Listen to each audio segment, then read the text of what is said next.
Hello there, savvy introverts. Liesel here, and I've been carrying something with me around with me all day, and I just thought I need to say it. I want to say it, and perhaps it means something to one person here today. In which case, it was absolutely worth it for me. This morning, early on, I hosted a workshop for a couple of people, 5 or 6 or so, and it was a 2-hour workshop. And one thing really stood out for me. It was a really wonderful, enjoyable experience. And one of the exercises we did in that workshop was I asked them to go through the table of contents of the workshop that we were going to do, and it's this long.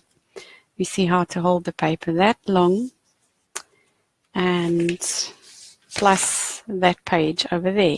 Oh, it's a mirror image, so I'm battling to hold it the right way. That's the table of contents. And I asked everybody to go through it in a minute, read through from the top and then from the bottom, and looked at the 2 or 3 things that really caught their eye and stood out for them. Now, this was a workshop about presentation, falling in love with presenting. So they had some fears around it, and there were some anxiety and emotions around it, and as we all have around presenting.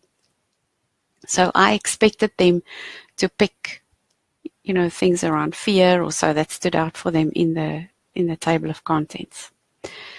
So after they had to go down the list, I asked each of them to share what stood out for them. And you know what really struck me is each of them shared 2 or 3 things. And out of the 5 people on the call, each of them had 1 or 2 different things. And every single one of them picked this topic. It says, ways I could be kinder to myself. That stood out for every single person on the call, plus 1 or 2 other things that's got to do with presenting or fearing presenting or the limbic brain. So that just really had me stop in my tracks, and I've been thinking about this the whole day. That if that stood out for every single person there, perhaps it's something that is also very needed for all of us in our lives. I have recently come across so many people who are really having a hard time with many things in their life. A lot of hardship is going on. There's people struggling financially, struggling with health, struggling with family, not doing well. In my own family, there's some big challenges. And one of the things that I think can make the biggest difference is just simple kindness to the people in our lives who are struggling. And more than that, because we are struggling as well, being kind with ourselves is a massive thing that I think we don't always take into consideration.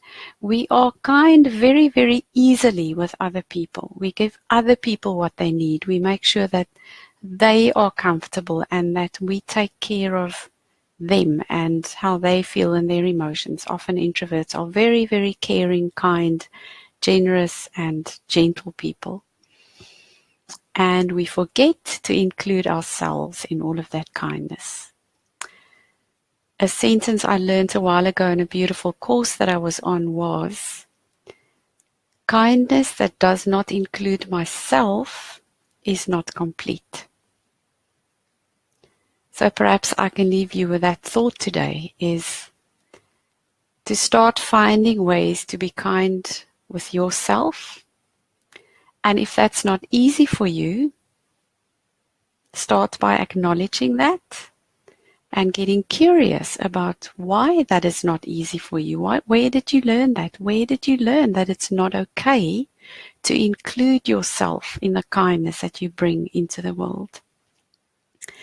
And one of the things that I suggest you start doing is to make a list of ways that you can start being kinder to yourself. And of course we know that when we start doing something new and unfamiliar, It's not going to be the first thing on our mind or top of mind, and we'll stumble and fall and do things a little bit in the old way for a while until the new way starts taking place more naturally. So I'd love to encourage you to start making that list. At the top, write ways that I can be kinder to myself, and write everything that comes to mind. It can be to do in your personal life, it can be in your professional life, it could be how much sleep you get, it could be how much water you drink, it could be the kinds of food that you eat, it could be all the self-criticism that goes on. For all of us, we all have that voice in the head saying, I should do better, I could have done that better, I should be in a different place than where I am. So perhaps your kindness would be being kind with that voice even, that is trying to help you to do things differently, because it maybe knows that you can have a different life if you do things differently, but being kind with that voice in the first place, and finding ways to really be kind and gentle with yourself in more ways than one. I do believe that things start from the inside out, and yes, it's easy to be kind with others. So let's start really thinking about why kindness with ourselves is such a hard job for us, and bringing in a little bit more of that every day. Kindness to yourself can be as simple as giving yourself a little tap on the shoulder when you did something well, or writing down a few things at the end of the day that says, what I did really well today was XYZ. I really encourage you to start a practice with being kind to yourself, because as that kindness grows from the inside, it is going to radiate outwards to the people around you, and you will be an inspiration for them as well. I do believe that kindness has a massive, massive impact, and it's one of my values. And maybe I've talked enough now, and I just want to send you some loving, kind thoughts as well. And whatever it is that you're dealing with, I'm sending you kindness.